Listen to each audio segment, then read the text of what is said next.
Bienvenidos una vez más a Basket 365. Soy Denis y en el vídeo de hoy toca hablar de uno de los equipos con los picks más altos de la lotería y por eso me he decidido arreglar un poquito. Y en el vídeo de hoy vamos a hablar de los Houston Rockets, un equipo que está en plena reconstrucción. El año pasado tuvo suerte y consiguió el segundo pick del draft con el que draftearon a Jalen Green, y este año tienen el tercer pick del draft donde están en la zona baja de ese grupo de más talento que se espera que sea un top 3, ¿no? De Jabari Smith, Chet Holmgren y Paolo Banchero, pero como mínimo parece que van a conseguir sumar a su equipo uno de esos tres jugadores, y lo cierto es que los tres encajan muy bien.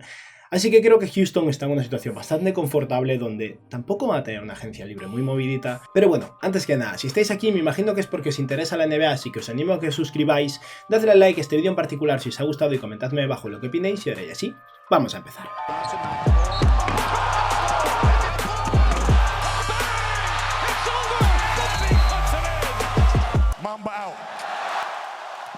Por cierto, esta noche tendremos el partido 3 entre Celtics y Warriors. No voy a poder verlo en directo porque mañana madrugo para trabajar, pero espero verlo mañana y espero tener buenas noticias, o como mínimo que haya sido un partido más igualado, y posiblemente mañana lo hablemos en directo en Twitch por la tarde, ya veremos si tengo tiempo o no.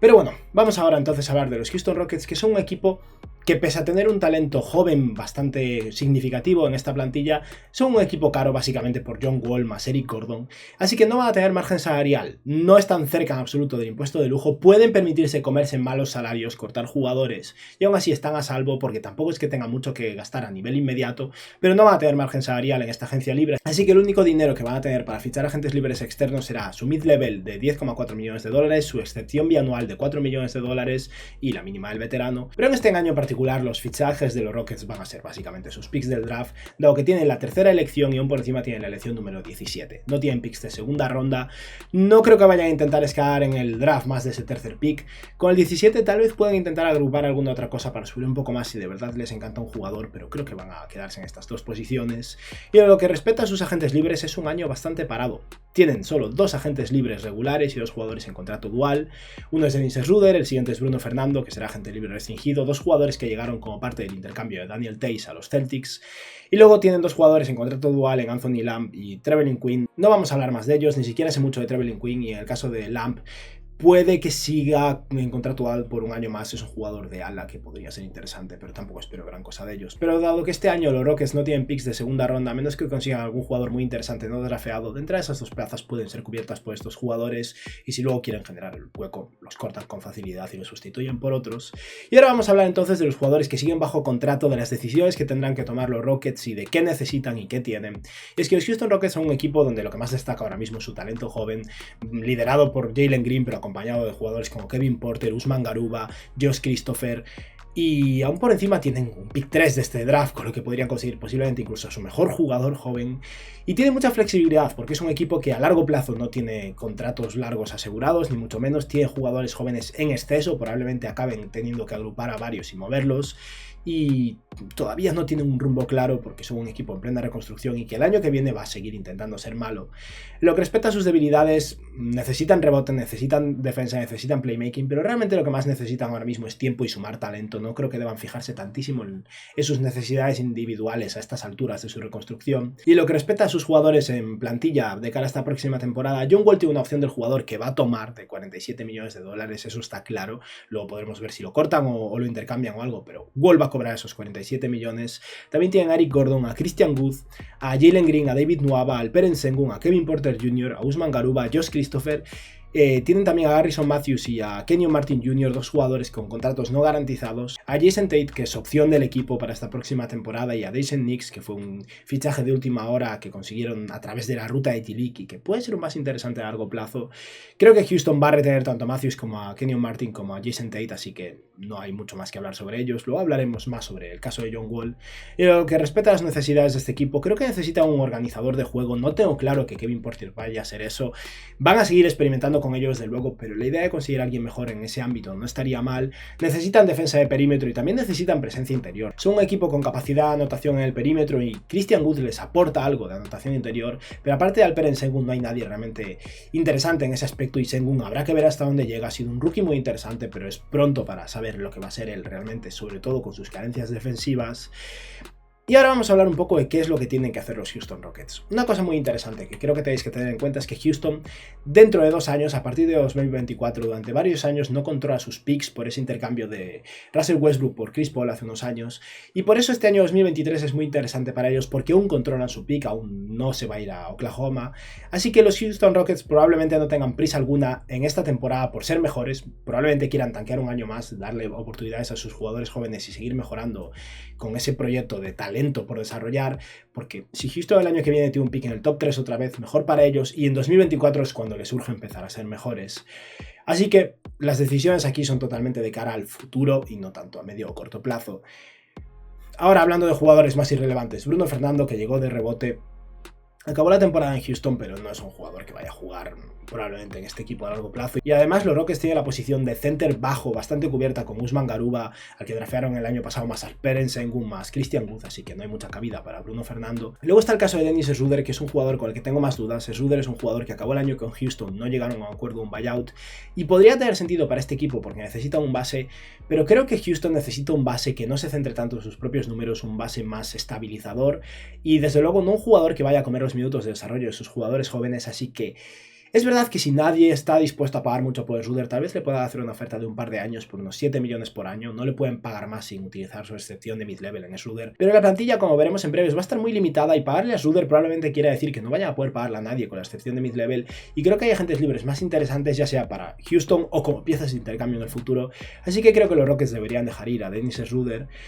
Y ahora vamos a hablar de un par de extensiones, porque es que no hay más agentes libres de los que hablar. Y la primera es la de Kevin Porter Jr. Kevin Porter Jr. está en ese año en el que puede firmar su extensión de contrato de novatos. Le queda un año más cobrando muy poco, 2 millones y algo, 3 millones, pero tras eso empezaría su siguiente contrato. Yo no estoy seguro de que Kevin Porter vaya a llegar a un acuerdo con los Rockets. Ha demostrado flashes interesantísimos, una capacidad de anotación muy prometedora, capacidad de pase, muchas pérdidas de balón, mala toma de decisiones, inconsistencia en el tiro, mala defensa, mucho potencial físico. Hay pros y contras por todos lados, y si a eso le sumamos los problemas de personalidad que tiene, donde ya ha tenido conflictos tanto en Cleveland como en Houston,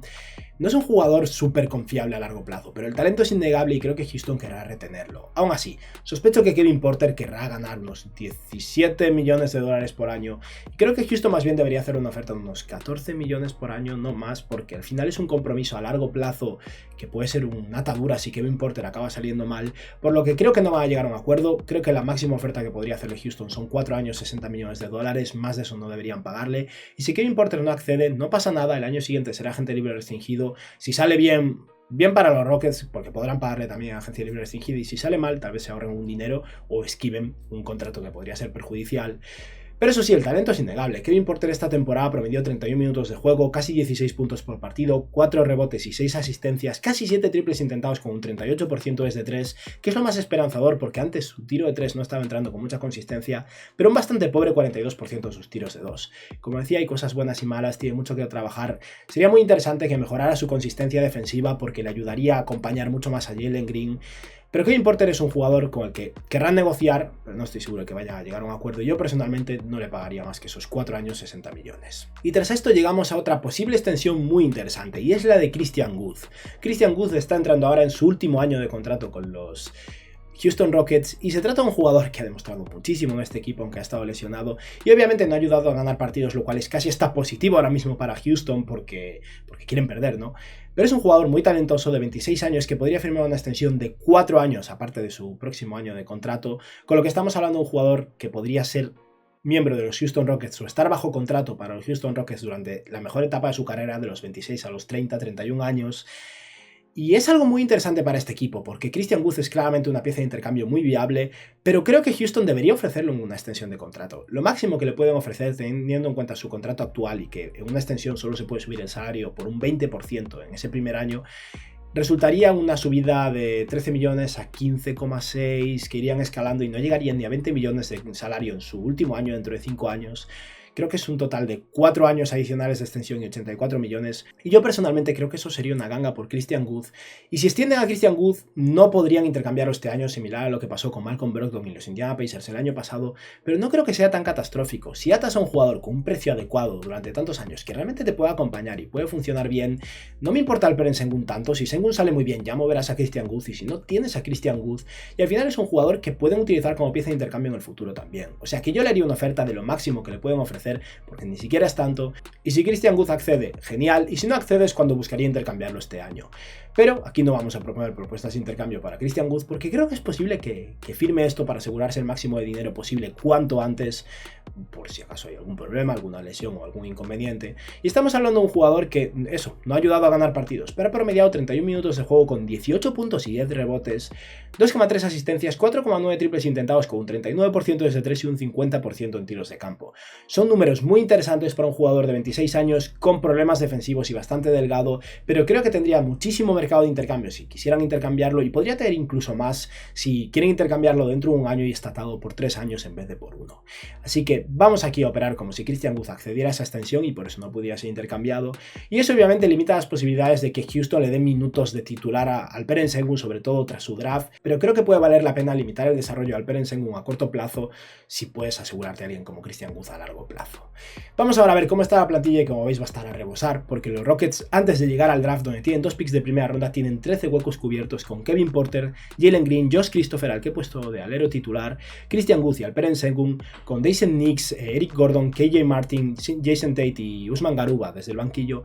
y luego ya en el fondo de la rotación John Wall, que es que no va a jugar, Garrison Matthews, David Nwaba y un par de jugadores todavía pendientes que son los picks del draft. Y obviamente, viendo esta situación, hay que hacer algo con John Wall. El año pasado John Wall no accedió a un buyout. ¿Por qué? Porque acceder a un buyout el año pasado podría reportarle menos dinero este año, porque tendría que encontrar un término medio con Houston. Ahora mismo es totalmente absurdo que no acceda a un buyout. Houston podría incluso cortarlo y ya está, y necesitan esa plaza. Pero para John Wall lo lógico ahora mismo sería irse a un equipo donde pueda jugar y divertirse y competir, y acceder a un buyout equivalente al dinero por el que vaya a firmar con otro equipo. O sea que si hay un equipo como los Clippers, por ejemplo, que le quiere ofrecer la mid-level de equipos pagando el impuesto de lujo de 6,4 millones de dólares, Wall debería tomar su contrato de 47 millones, obviamente, pero tras eso dejar 6,4 millones sobre la mesa, que Houston le pague los 41 millones restantes y él se va a los Clippers a jugar.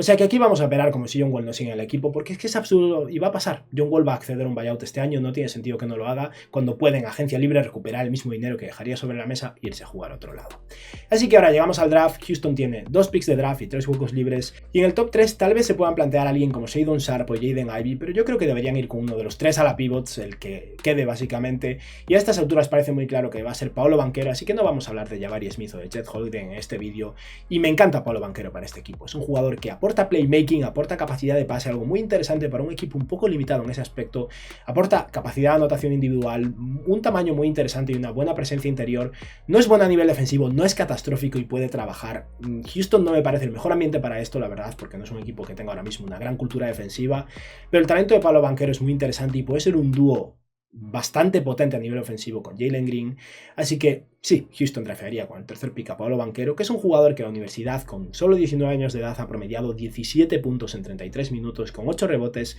3,2 asistencias, 5 tiros libres intentados, 3,3 triples por partido con un 34% desde 3, que no está tan mal para ser lo que más se critica de Paolo Banchero, un 53% en sus tiros de 2 y un 73% en sus tiros libres. Banchero es buena a la media distancia, su tiro va a acabar entrando desde 3 con consistencia, es capaz de ir a la línea de tiros libres, es un muy buen pasador, es capaz de poner el balón en el suelo, y es un jugador con un físico perfecto para la NBA, con esa altura de 2,8 metros, envergadura de 2,16 y peso de 113 kilos. Es un ala pivot, lo han probado en Duke como center y no ha funcionado mucho, pero tal vez con el tiempo pueda jugar en equipos en un rol más de small ball center. Pero sí, el tercer pick es Paolo Banchero, y ahora vamos a hablar del pick 17, donde voy a plantear 3 opciones diferentes. Voy a quedarme al final con la primera porque creo que es bastante viable que se quede aquí. Y es que con ese pick 17 necesitan profundidad en el ala, necesitan algún alero o posiblemente algún base suplente, porque su único base es Kevin Porter Jr. y ni siquiera tengo claro que vaya a ser un base, porque aparte de eso tiene a Daisen Nix, que es un proyecto interesante, pero no sabemos lo que va a ser Daisen Nix tampoco. Así que con este pick 17 nos vamos a centrar en eso, en aleros o en bases. Y el jugador que más me interesa, si está disponible, es Tari Eason. Eason es un muy buen defensor que juega con muchísima intensidad y tal vez podría ayudar un poco a la cultura defensiva de este equipo, similar a lo que intenta hacer un poco Davion Mitchell con los Kings, un jugador a quien le importa defender hasta el punto en que contagie un poco a sus compañeros. Y es un jugador con muy buen tamaño, que puede jugar de 3 o de 4, que tiene que mejorar su tiro, tiene que mejorar en bastantes aspectos a nivel ofensivo, pero ha sido muy productivo en su segundo año con LSU. Es que es un jugador que ha promediado 24,4 minutos de juego, 17 puntos, 6,5 rebotes, 1,9 robos y 1,1 tapones por partido, con 2,4 triples intentados, un 36% desde 3, un 56% en sus tiros de 2 y un 80% en tiros libres. El porcentaje de tiros libres es esperanzador, anotó a un nivel promedio sus triples, aunque no sea un tirador súper consistente o estable, pero es algo a lo que aferrarse también, y con 2,3 metros de altura, 2,18 de envergadura y 21 años de edad es un jugador con muy buena pinta a nivel defensivo, que creo que poco a poco se va a volver cada vez más productivo en ataque, y creo que complementa bastante bien a Paolo Banchero. Ninguno de los dos son grandes tiradores de momento, pero ese dúo de 3-4 de ese tamaño y esa corpulencia y esa fuerza física puede ser bastante interesante. Si Tari Eason no está disponible, hay un par de opciones que creo que me gustarían bastante. Una está Ty Washington, que creo que puede caer un poco más en el draft incluso, pero es un base puro, un base que hace bien su trabajo, consistente a nivel ofensivo, no comete demasiados errores, es un buen pasador, creo que es buen tirador de 3, muy buen tirador de media distancia, con un buen juego de floater. Es uno de esos jugadores muy completos que no hacen nada excelente, pero que cumplen muy bien su función, y creo que en ese rol de base más generoso y dispuesto a involucrar a sus compañeros podría encajar muy bien con Jalen Green si al final fracasa un poco la idea de Kevin Porter Jr. en ese rol. Y es que es un jugador que en su único año en Kentucky ha promediado 29 minutos de juego, 12 puntos, 3,5 rebotes y 4 asistencias con solo 1,6 pérdidas por partido, 3,3 triples intentados con un 35% desde 3, un 50% en sus tiros de 2 y un 75% en tiros libres. T.J. Washington es un jugador de primer año bastante mayor, llega con 20 años de edad a la NBA, pero no es para tanto, tiene 20 años y creo que ha bajado mucho su stock porque estuvo muy lesionado al final de la temporada y no estaba jugando igual, pero hubo momentos realmente increíbles para Ty y tal vez con este pick 17 acabe siendo un auténtico robo. Y la última opción que voy a plantear, que es posible que se haya seleccionado mucho más arriba, pero creo que es interesante, es Ousmane Dieng. Ousmane Dieng es un francés que juega en la liga australiana, un jugador de ala bastante alto, bastante diferente a Tari Eason. Es un defensor competente, pero no tiene nada que ver con él. Parece un jugador mucho más completo a nivel ofensivo y sus porcentajes de tiro son muy feos, son terribles, es verdad, pero estaba jugando con profesionales en Australia y su segunda mitad de temporada fue muchísimo mejor. Y creo que va a ser un jugador muy interesante en ataque. Ousmane Dieng mide 2,06 con una envergadura de 2,13, solo tiene 19 años de edad y esta temporada jugando con los New Zealand Breakers promedió 20 minutos de juego con 9 puntos y 3 rebotes, una asistencia, más pérdidas que asistencias por partido, eso es verdad, pero 4,2 triples intentados con un 27% desde 3, que en su segunda mitad se acerca más al promedio, un 51% de sus tiros de 2 y un 67% en tiros libres. Sobre el papel, viendo los números, Dieng no parece un pick ni de primera ronda. La realidad es que puede que sea un pick de lotería porque hay demasiadas cosas interesantes y demasiado potencial en ese físico, ese tamaño, esa movilidad y esa capacidad de poner el balón en el suelo, así que si está disponible ahí, yo me lo plantearía seriamente, pero creo que para este equipo, que está bastante cargado de talento ofensivo ya, Tari Eason es la mejor opción y creo que va a estar disponible. Y con esto vamos a ver cómo queda la plantilla después de que los Rockets hagan sus dos selecciones en el draft y hayan cortado o llegado a un acuerdo de un buyout con John Wall y queda solo un hueco libre disponible. Los Rockets tendrían en este momento a Kevin Porter Jr., Jalen Green, Josh Christopher, Paolo Banchero y Christian Wood en el quinteto titular, Sengun pasa al banquillo y Ousmane Garuba se queda en una situación complicada. Y luego tiene a Dyson Nix como único base suplente, obviamente necesita un refuerzo por aquí, Eric Gordon, Tari Eason, Jason Tate y Alperen Sengun. Tal vez Eason pueda estar de titular con Sengun de suplente, eso habría que verlo. El hueco libre en la plantilla, Garrison Matthews, David Nwaba, KJ Martin y Ousmane Garuba. Y viendo esta plantilla ahora mismo está claro que hay que hacer algún movimiento. Eric Gordon es el jugador lógico al que deben intentar intercambiar y luego podrían emparejarlo con alguien como David Nwaba, KJ Martin, incluso tal vez Jason Tate porque será agente libre restringido dentro de un año y no va a querer pagarle a todo el mundo. Pero aquí vamos simplemente a plantear algún intercambio para Eric Gordon porque le quedan 2 años de contrato, el segundo es un contrato no garantizado, es un jugador veterano de 33 años, muy productivo, que podría ayudar a equipos que quieran ganar ahora, y no tiene sentido ahora mismo en Houston, por lo que deberían intentar sacar valor por él. Así que aquí, antes de hablar de la agencia libre, vamos a hablar de un par de posibles intercambios por Eric Gordon, a equipos que creo que podrían estar muy interesados en él. El primero sería con los Atlanta Hawks, y no veo claro el intercambio en el que se suma una primera ronda aquí. Tal vez esté equivocado, pero sería un intercambio en el que Atlanta consigue a Eric Gordon y los Rockets consiguen a Bogdanovic. Son jugadores en contratos similares. Eric Gordon tiene un contrato no garantizado el año que viene, lo cual le da flexibilidad a Atlanta y al mismo tiempo es un mejor defensor, lo cual le encaja mucho mejor con Trae Young. Bogdanovic es un jugador con talento ofensivo, un poco más joven, con 2 años de contrato por delante, pero que no debería ser un problema para Houston porque pueden permitirse pagarle y tal vez lo puedan mover el año que viene si quieren moverlo cuando sea un expiring contract de 20 millones. Y aparte Houston suma un par de segundas rondas. Tal vez podrían conseguir incluso la primera ronda que tiene Atlanta de los Charlotte Hornets el año que viene, pero no estoy seguro de que vaya a ser necesario porque al final Bogdanovic puede ser interesante para los Rockets como jugador de una edad similar a Christian Wood que podría ayudarles un poco y como pieza de intercambio a largo plazo. Pero el intercambio con el que voy a continuar yo, el intercambio que creo que es muy viable y tiene bastante sentido, es un intercambio con los New York Knicks, donde Eric Gordon se va a New York y a cambio los Rockets consiguen a Kemba Walker y a Cam Reddish. Esto básicamente es un movimiento en el que los Knicks se libran del contrato de Kemba Walker, que cobra $9 millones y al que no va a jugar esta temporada, está claro, y mueven a cambio a Cam Reddish por Eric Gordon. Cam Reddish les costó básicamente la primera ronda de Charlotte de 2023, que la enviaron a Atlanta, o sea que es lo mismo de lo que hablábamos antes, y aquí simplemente cambiarían esa primera ronda no especialmente buena por un jugador productivo que les podría ayudar esta temporada en Eric Gordon,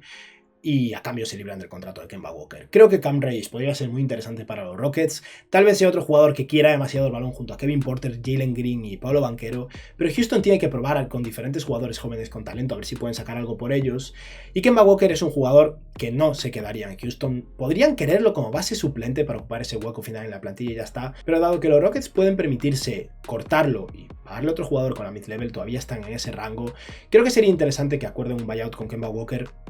le den todo menos la mínima del veterano básicamente y que Kemba se vaya por la mínima a otro lado, y de ese modo todavía podrían utilizar su mid-level para conseguir un jugador que les pueda ayudar más y un jugador más interesante de cara a mantener en Houston por un par de años o como posible pieza de intercambio. O sea que vamos a proseguir así, vamos a proseguir con básicamente un intercambio de Eric Gordon por Cam Reddish y a ver qué tal funciona Cam Reddish en este equipo, y queda que Houston utilice su mid-level de $10,4 millones para conseguir el último jugador para esta plantilla. Y creo que los Rockets son un equipo muy interesante para Ricky Rubio precisamente. ¿Por qué? Por dos cosas. La primera, los Rockets no quieren ganar, quieren perder ahora mismo, y Ricky Rubio está lesionado, o sea que podrían ficharlo para que cuando vuelva en mitad de la temporada de su ligamento cruzado roto, se incorpore al equipo y aporte esa veteranía, esa estabilidad, ese base que juega bien en el concepto de equipo y que podría ayudar a educar un poquillo a jugadores como Kevin Porter y compañía, y de este modo le asegura a Ricky Rubio un salario por estar rehabilitando, cosa que no es una garantía ahora mismo porque al final no sé cuántos equipos tendrán disponibles esos $10 millones y estarán dispuestos a pagárselo a un jugador que puede que ni siquiera vuelva en esta temporada. Así que Houston le podría hacer una oferta de un par de años como mínimo, tal vez 3 años siendo el tercero una opción del equipo, a Ricky Rubio por la mid-level, con el fin de tenerlo ahí, construir cultura y que una vez vuelva ayude al equipo pero no les ayude tanto. Si Ricky Rubio no es una opción porque algún otro equipo esté interesado en él, y seguro que Ricky prefiere irse a otros lados, porque Houston es un equipo que probablemente no tendría muchos problemas en intercambiarlo un verano después, y todos sabemos que Ricky no tiene muchas ganas de ser intercambiado. No es un jugador que encaje tanto en el equipo ahora mismo, tienen bastantes jugadores de ala después del draft y de sumar a Paolo Banchero y Tari Eason e incluso a Cam Reddish, pero si este jugador está disponible es uno de esos candidatos a hacer el típico movimiento de Trevor Ariza de sobrepagarle por un par de años para moverlo luego y sacar valor por él. Es algo que hicieron los Suns con Trevor Ariza e incluso los Sacramento Kings también, y creo que Houston podría plantearse pagarle a Taurean Prince. No demasiado, 2 años, $20 millones, siendo el segundo año, por ejemplo, un contrato parcialmente garantizado, y eso permitiría que Taurean Prince llegue a Houston, juegue un poco y en mitad de la temporada, si lo quieren intercambiar y algún equipo quiere profundidad de ala, ese contrato de $10 millones es muy fácil de igualar y podrían sacar valor por él, o sea que sería más un alquiler de cara a moverlo que un jugador al que realmente quieran, y del mismo modo podrían hacer una oferta a Chris Boucher, un caso similar. Creo que Boucher rondará ese rango salarial, tal vez Houston pueda sobrepagar un poco más con esos $10 millones de oferta y ofrecerle incluso solo un año y $10 millones, y tal vez algún equipo lo quiera después de cara al final de la temporada, de cara a los playoffs, un jugador capaz de intimidar cerca del aro y capaz de tirar de 3 jugando 15 minutos por partido, y creo que es otra opción interesante, no para el equipo, pero es que Houston ahora mismo no quiere pagarle a nadie que realmente sea interesante a largo plazo para ellos. Jalen Smith me gustaría, pero tienen demasiados bigs, por ejemplo, así que creo que lo mejor que pueden hacer es buscar un jugador un poco más de cultura o buscar jugadores que puedan ser alquileres temporales y luego sacar valor por ellos.